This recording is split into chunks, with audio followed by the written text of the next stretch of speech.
खबर सामने आ रही है जहां मक्का मदीना के ठीक ऊपर मिसाइल अटैक हुआ है। इजराइल की ओर से दागी गई है मिसाइल अटैक से हड़कंप मच गया है। तो आपको बता दें, मक्का मदीना के ठीक ऊपर मिसाइल अटैक हुआ है। इजराइल की ओर से दागी गई है यह मिसाइल,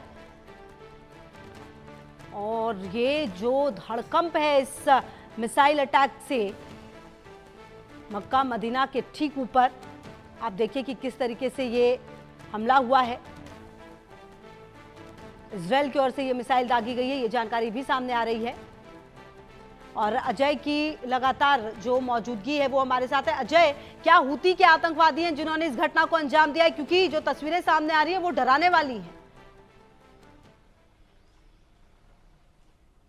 देखिए, बिल्कुल जिस तरीके से ये तस्वीरें सामने आई हैं ये बताती हैं कि कैसे मक्का मदीना पर जो मिसाइल अटैक हुआ है उसके बाद कैसे हड़कंप मचा हुआ है। हालांकि ये स्पष्ट नहीं है अभी कि ये कैसे हुआ है। इजराइल हमलों के साथ ये हुआ कि हुती जो मिसाइलें दाग रहे हैं उसका ये नतीजा है, मगर जिस तरीके से हुतीज ने इजराइल को निशाना बनाने का प्रयास किया और उसके बाद लगातार इजराइल की कार्रवाइयाँ थी, तो इसमें कहीं ना कहीं इस तरह से जब हमले होंगे तो फिर कहीं ना कहीं मिसाइल अटैक कहीं भी हो सकता है। तो ऐसे में अब इस हमले के बाद हड़कंप देखा जा सकता है, मगर जिस तरीके से आज इजराइल हमास का जो युद्ध शुरू हुआ उसमें बाकी देशों की जब शमूलियत हुई और हमास के जो आतंकी थे, उनके लीडर थे, उनको जो है पनाह देने का सिलसिला दुनिया के कई देशों ने किया, तो उसके बाद उनको खामियाजा जो है वो भुगतना पड़ रहा है।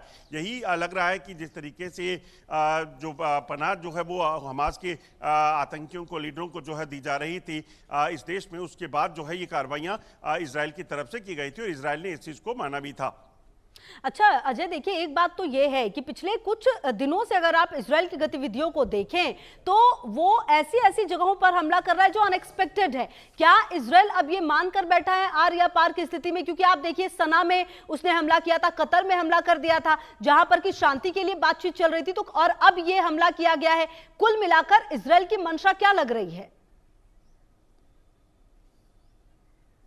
देखिए, इजराइल ने पहले दिन ही साफ कर दिया था जब उसने हमास का हमला हुआ था। उसने कहा था कि हमास को वो पूरे तरीके से बर्बाद कर देगा। हमास पर, गाजा पट्टी पर हमलों के बाद आप देखें तो जिस तरीके से कार्रवाइयां हुई, उसके बाद जो कार्रवाइयां बाकी देशों पे, हुतीस पर कार्रवाई हुई, हुतीस पर हमले हुए, आप देखें तो लेबनान में हमले हुए, अब जो है मक्का की बात की जा रही है। तो आप देखें तो इस कतर में जो हमले हो रहे हैं इसकी वजह बड़ी साफ है। जिस देश ने हमास को समर्थन दिया या उसको सहयोग देकर उसे शरण दी, उन पर कार्रवाइयां जो है वो इजराइल की तरफ से की जा रही हैं। इजराइल ने यह स्पष्ट किया है कि वो हमास को पूरे तरीके से निस्तनाबूद करेगा और तभी जो है वो अपने देश की सरहदों की और अपने देश के लोगों की सुरक्षा को सुनिश्चित कर पाएगा, और उसी के तहत ये कार्रवाइयों का सिलसिला जो है वो देखा भी जा रहा है।